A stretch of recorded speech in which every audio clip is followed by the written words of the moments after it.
Hi gifters, good morning. So today I'm actually going to give an injection to the 4 baby goats. So I have here 4 syringes and then vitamin B complex. Today I do really need to do it by myself because my sister and my father are not here.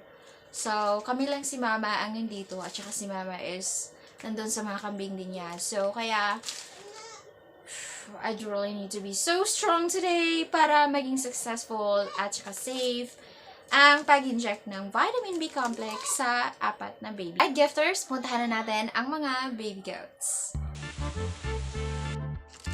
Ang una natin gawin ay of course i-open natin ang syringe. At saka wag natin kalimutan na maglagay ng alcohol sa ating mga kamay bago tayo mag-inject ng kambing.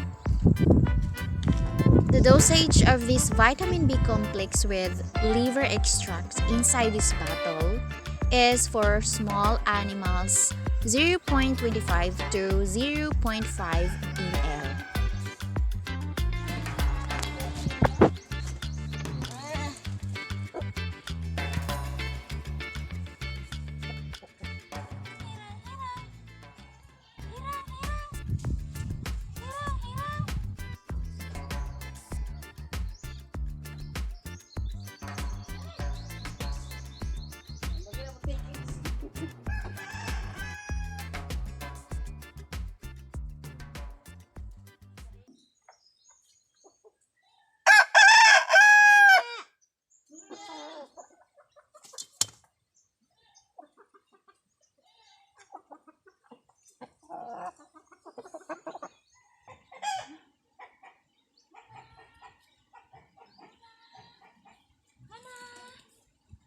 Injected the 4 goats. Here are the 4 syringes.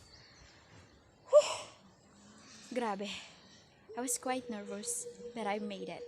In injecting the goats, it is very important to let them feel safe first. Like, we're going to hold them and then give them a little scratch or touch para hindi sila gaano matatakot kung nasa liig na yung needle.